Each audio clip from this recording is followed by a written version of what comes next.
MicroStation provides a range of settings boxes and dialog boxes to enter information and make settings.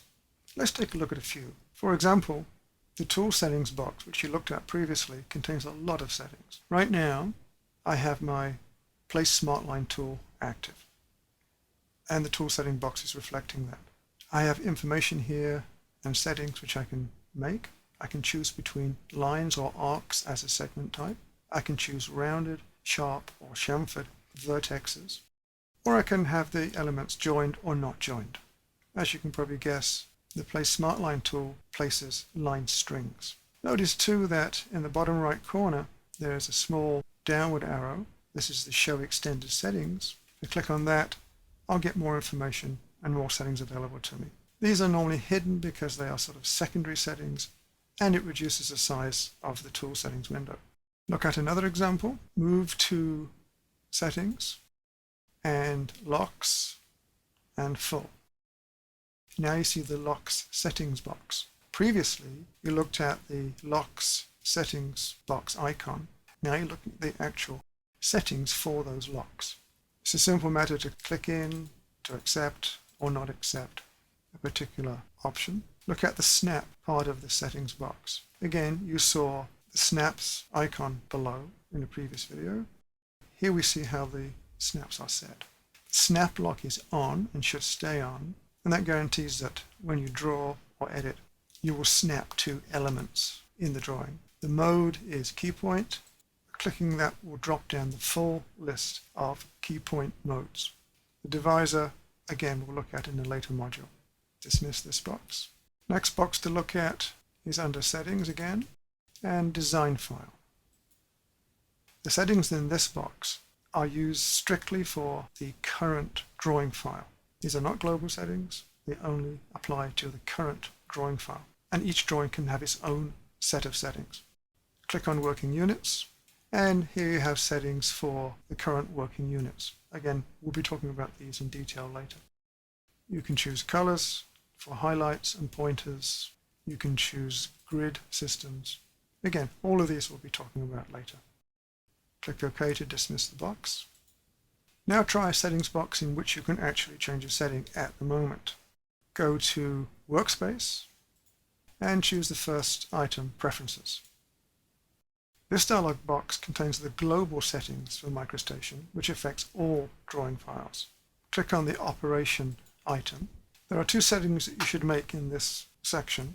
The first is automatically on, and it's the automatically save design changes, which means that as you edit or draw, your changes or your drawings are immediately saved to the design file.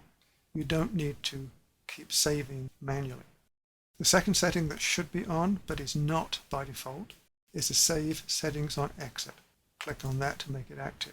This means that as we make settings, as I'm doing right now, those settings are saved when we exit the drawing file. This is rather important because you don't want to make a setting and then have it disappear when you exit the design file. Now again, we'll be looking at several different items in this settings boxes later. Click OK to get rid of that. And one further settings box we can look at is the View Attributes box. This is the first icon on the View Control tools. Now notice that there are two parts to this icon. There's the main part with the symbolism. If you click on this, you will float the View Attributes settings box. This dialog box controls how the view window is displayed. Move down to the grid item. Now my grid is off at the moment. If I click the grid icon, you'll see the grid pop into the background. Your grid may be on already, in which case turn your grid off. We don't need the grid right now for drawing purposes.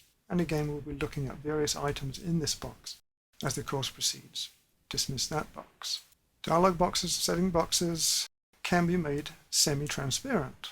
For example, right-click on the header for the Tool Settings window and go to Transparency. The slider changes the transparency of the dialog box or the settings box. Let's take it there, for example. Click OK. Now let me show you how this works. My line tool is already running. I can place a line. And I can see the line beneath the Tool Settings window. Let me move the Tool Settings window. You can see what I mean. If I change the transparency back to 0, then the box obscures the elements. That's a choice you need to make yourself. I personally leave transparency off. You remove those lines. You can control what items display in toolboxes and dialog boxes. Move your cursor to the View Controls area and right-click. You'll see a pop-up display of the items which are currently displayed. You can turn these off or on to suit. For example, let me take that off. Notice you can only turn one item off at a time. To turn more off or on, you must right-click again. Let's put the clip mouse back on again. And the option list disappears. Same applies to most toolboxes, as I said.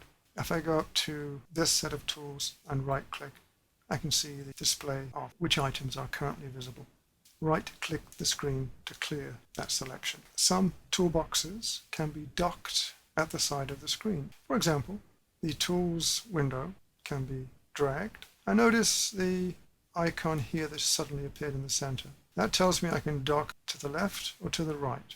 If I go to the right, notice the right-hand icon here. If I place the box on that icon and let go, the Tool Settings window is now a permanent addition to the side of the screen. This is okay, but you've just lost a huge amount of screen drawing space. And I would normally suggest that you dock as little as possible unless you have a very large screen. To remove that, simply grab it and pull it back. That's all the information you need about dialog boxes and setting boxes right now, but please feel free to experiment and open and close and look at the settings of different boxes throughout the system. But as always, please be careful. Do not make any settings that you can't reverse.